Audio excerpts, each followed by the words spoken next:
Donc si on s'en tient à ce qui se passe aujourd'hui, généralement je suis très positif dans la description qui est faite et on me revient toujours me voir en disant ah c'est formidable, vous nous avez dit des choses qu'on savait pas, vous nous redonnez l'espoir, c'est voilà, etc. Parce que j'explique ce qui est la réalité, c'est-à-dire que c'est pas le tiers-monde. Sur le plan médical, on fait du cœur ouvert, on fait des transplantations rénales, on fait des tas de trucs comme ça, et donc c'est du très haut niveau. Mais ce qu'il faut reconnaître, c'est que après 10 ans de siège, 10 ans liés à une élection quand même, ce qui est quand même assez difficile à accepter, une élection qui n'a pas plu, après 10 ans de siège, on voit véritablement un effet d'épuisement. Il y a un effet d'épuisement.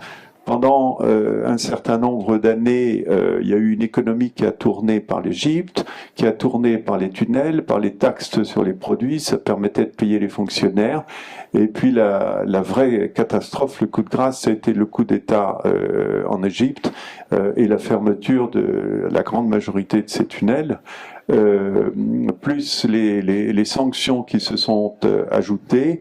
Et là, au bout de 10 ans, véritablement, l'administration locale, qui gérait avec énormément d'opiniâtreté et de compétences, je défie quiconque de m'argumenter sur un manque de compétences concernant par exemple la gestion de la santé que je connais par cœur parce que je connais très très bien. D'ailleurs il y a eu un ministre de la santé essentiellement au cours de cette période de 10 ans.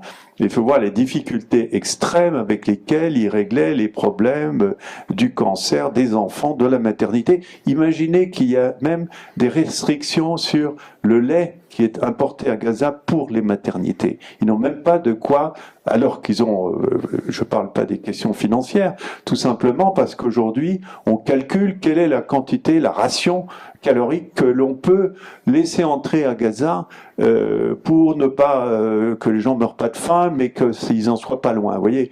Donc là, véritablement, on est au bout d'un cycle. Les effets de compensation. Et à un moment donné, c'est comme en médecine, il y a des mécanismes de défense qui compensent, qui compensent, qui compensent. Et puis à un moment donné, le seuil est dépassé et tout s'effondre. Et là, pour la première fois, j'ai vraiment l'impression qu'on arrive à ça. Alors, on commence à le voir sur les indices de santé. Les indices de santé publique donnent toujours des images, mais avec un décalage.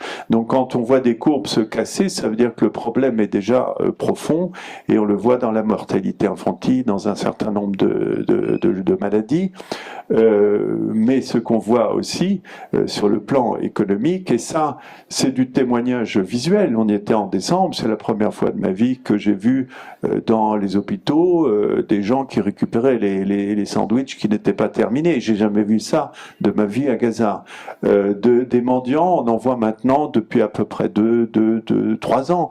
Et vous savez très bien que mendier dans une société musulmane, rurale, soumise à la pression, c'est-à-dire en réalité qui s'épaule, chacun se soutient. Vous voyez, c'était quelque chose qu'on ne pouvait pas imaginer il y a quelques années.